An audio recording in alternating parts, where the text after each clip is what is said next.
बसपा प्रमुख मायावती यूपी की सियासत का एक बड़ा चेहरा है, लेकिन सियासी गलियारों में एक सवाल तैर रहा है कि आखिर बीते 25 दिनों से मायावती यूपी के मुद्दों पर चुप क्यों है।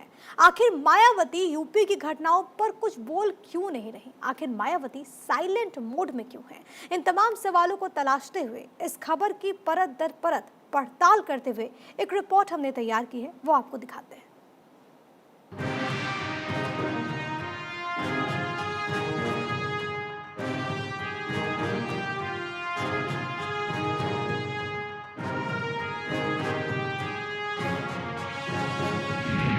यूपी के मुद्दों पर 25 दिनों से मायावती खामोश क्यों? यूपी की किसी भी घटना पर क्यों नहीं बोल रही बहन जी? यूपी को लेकर सोशल मीडिया पर कोई पोस्ट क्यों नहीं? आखिर मायावती साइलेंट मोड में क्यों हैं? बसपा प्रमुख और 4 बार यूपी की सीएम रही मायावती बीते 25 दिनों से बिल्कुल चुप हैं।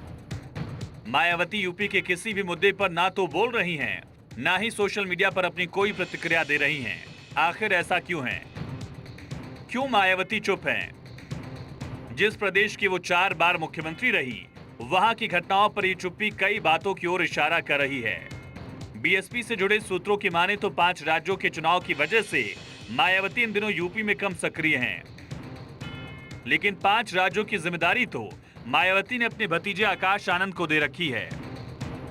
ऐसे में यूपी में मायावती एक्टिव क्यों नहीं है, आपको उसके पीछे की वजहों के बारे में बताते हैं। 5 राज्यों में विधानसभा चुनाव पर मायावती का ध्यान। नवंबर में चुनावी राज्यों में मायावती की 20 रैलियां। चुनावी राज्यों में गठबंधन की तस्वीर साफ नहीं। 2024 के लिए नए नए विकल्पों पर बहन जी का ध्यान। एनडीए और इंडिया से मायावती ने बना रखी है दूरी। 11 अक्टूबर को मायावती ने एक्स पर आखिरी बार पोस्ट लिखा।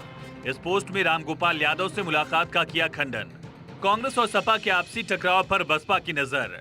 यूपी में एक नए गठबंधन की उम्मीद में है मायावती। 2024 के लिए प्रत्याशियों के चयन पर बहन जी का फोकस। 3 दिसंबर के बाद उत्तर प्रदेश में एक्टिव हो सकती है मायावती। 2012 के बाद से यूपी में लगातार गिरा बसपा का ग्राफ। 2022 में बड़ी संख्या में दलित वोट बीजेपी के साथ गया। फिलहाल यूपी में संगठन को मजबूत करने में जुटी है मायावती। अक्टूबर में मायावती कोर कमेटी की बैठक कर चुकी हैं।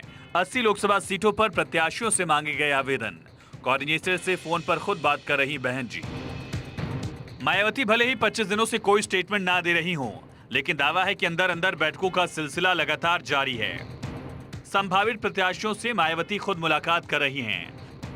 संगठन की मजबूती के लिए कोऑर्डिनेटर से बात कर रही हैं और 5 राज्यों के परिणाम आने के बाद वो पूरी तरह से यूपी में एक्टिव हो सकती हैं। इधर मायावती को यह भी उम्मीद है कि यूपी में सपा और कांग्रेस में अगर दूरियां आई तो इसका फायदा बीएसपी को मिलेगा, क्योंकि अखिलेश और मायावती दोनों ही एक दूसरे के साथ गठबंधन को लेकर बहुत सहमत नजर नहीं आते। लेकिन कांग्रेस दोनों को इंडिया का हिस्सा बनाए जाने की कोशिश कर रही है। बात अगर बीते 4 लोकसभा चुनाव की करें तो 2004 में यूपी की 80 में से बसपा को 19 सीटों पर जीत मिली। 2009 में आंकड़ा 20 तक पहुंचा। 2014 में हालांकि बसपा का खाता भी नहीं खुला यूपी में, 0 सीटों तक सिमट गई बसपा।